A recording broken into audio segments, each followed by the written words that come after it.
itu mengasihi kami, Allah yang mempedulikan kami.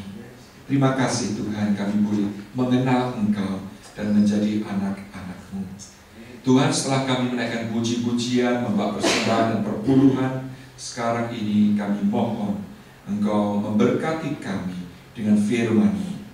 Berbicaralah Tuhan kepada setiap kami, supaya firman-Mu tidak akan berlalu begitu saja, tetapi Engkau tanamkan deep in our heart kebenaran firman-Mu, supaya setelah kami meninggalkan tempat ini, firman-Mu akan terus mengiang-iang di telinga kami dan terus berkata-kata di hati kami, supaya kami bukan saja menjadi pendengar atau pemberita, tetapi kami juga boleh menjadi pelaku firman Tuhan. Mohon urapan-Mu baik atas kami sekalian di ruangan ini, di English Sanctuary, di kelas-kelas sekolah minggu, maupun di gereja-gereja Tuhan di mana-mana. Saat firman-Mu diberitakan, biarlah Roh Kudus bekerja dengan leluasa. Dan kami berdoa supaya di dalam nama Tuhan kami Yesus Kristus, segala kuasa kegelapan Engkau usir, Engkau ikat. Terima kasih Tuhan. Dalam nama Tuhan Yesus kami berdoa. Amin. Silakan duduk. Terima kasih untuk worship team dan teman-teman. Selamat siang, saudara-saudara yang dikasihi oleh Tuhan. Ya, seperti minggu lalu saya sebutkan bahwa lagu favorit itu sangat dipengaruhi oleh profesi seseorang, saudara. Ya, jadi seorang dokter gigi yang Kristen, sudah tahu lagu favoritnya apa? Crown him with many crowns. Kalau kontraktor, saudara, lagu favoritnya The Church One Foundation. Kalau yang jualan roti, saudara, I need thee every hour. Yang weatherman, him, there shall be showers of blessings. Optometris, tahu ya, dokter mata. Lagu favoritnya bisa apa? Open my eyes that I may see. Ya. Kalau tukang jahit tailor, saudara, holy, holy, holy. Bukan holy, sebetulnya holy kudus, tapi holy lubang ini, saudara, supaya bisa dijahit ya. Kalau IRS give, I give them all. Shopper, him, buy and buy. Suka membeli dan buy. Nah, kalau di Indonesia, saudara, ya, kalau di Indonesia itu orang kerja biasanya gajiannya itu kan tanggal 1, ya. Rupanya itu juga orang-orang di Indonesia tiap minggu lagu favoritnya ganti, saudara, ya. Kalau habis dapat gajian, minggu pertama lagu favoritnya Semua Bunga Ikut Bernyanyi. Minggu kedua gajinya mulai berkurang, ya. Oh Tuhan, pimpinlah langkahku. Minggu ketiga gajian makin berkurang, ku tak dapat jalan sendiri. Minggu keempat, saudara, gaji makin menipis, aku berserah. Oke, sudah bangun semua ya. Mari kita baca firman Tuhan ya. 1 Korintus pasal ke-6. Surat Korintus pasal ke-6 kita baca bersama-sama.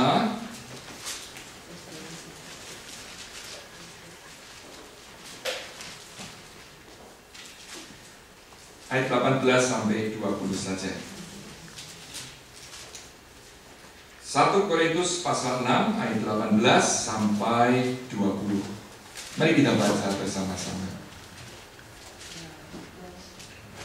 2, 3. Jauhkanlah dirimu dari percabulan. Setiap dosa lain yang dilakukan manusia terjadi di luar dirinya. Tetapi orang yang melakukan percabulan berdosa terhadap dirinya sendiri. Tidak tahukah kamu bahwa tubuhmu adalah bait Roh Kudus yang diam di dalam kamu, Roh Kudus yang kamu peroleh dari Allah, dan bahwa kamu bukan milik kamu sendiri, sebab kamu telah dibeli dan harganya telah lunas dibayar. Karena itu muliakanlah Allah dengan tubuhmu. Saudara-saudara, disadari atau tidak, setiap orang sebetulnya punya filsafat hidup. Ya. Mungkin ada orang yang tidak menyadarinya kalau dia punya filsafat hidup tertentu, tetapi itu bisa nampak, saudara, dari prioritas-prioritas yang dia pilih dari aktivitas kehidupannya. Misalnya, saudara, ya, orang yang punya filsafat hidup, alon-alon asal kelakon. Oh ya, bisa bahasa Jawa semua? Pelan-pelan asal terlaksana. Ya. Orang yang punya filsafat hidup seperti itu, saudara, cenderung untuk apa? Santai. Tidak usah buru-buru, ya. Semuanya itu nanti akan bisa berjalan. Tidak usah buru-buru, ya. Khawatirnya kalau seperti ini cenderung menjadi apa? Males, saudara. Lalu filsafat apa? Mangan orang mangan, pokoknya kumpul. Makan atau tidak, no problem. Yang penting kami bisa kumpul. Gitu. Ya. Memang ini cenderung orang yang family relationship-nya itu close sekali, ya. Anaknya besok sudah lulus SMA, dapat sekolah bagus, tapi kok di New York. Aduh, udahlah, nggak usah di California aja, ya. Kita kumpul pokoknya, begitu ya. Atau kalau di Indonesia, saudara, kenapa program transmigrasi itu menghadapi tantangan, ya. Mereka yang tinggal di kota-kota besar seperti Jakarta, Surabaya dan sebagainya nggak mau, saudara, misalnya dipindahin ke Lampung, ke daerah-daerah, walaupun di Jakarta mereka tidak punya apa-apa, saudara, jadi pengemis. Sedangkan kalau mau pindah ke Lampung misalnya, dapat tanah, dapat ternak, tapi mereka tidak mau. Kenapa? Yaitu mangan rak popo, yang penting kumpul di Jakarta, gitu ya. Filsafat hidup apa lagi? Hidup adalah perjuangan. Life is struggle. Nah, orang yang punya filsafat hidup seperti ini cenderung apa? Tough, saudara. Karena apa? Dia sudah ngomong sama dirinya sendiri. Memang life is difficult. Tidak ada freelance. Jadi aku harus kuat. Aku tidak boleh mudah menyerah ketika menghadapi kesulitan. Nah, orang yang punya filsafat hidup time is money. Gimana kira-kira? Orientasinya apa ini?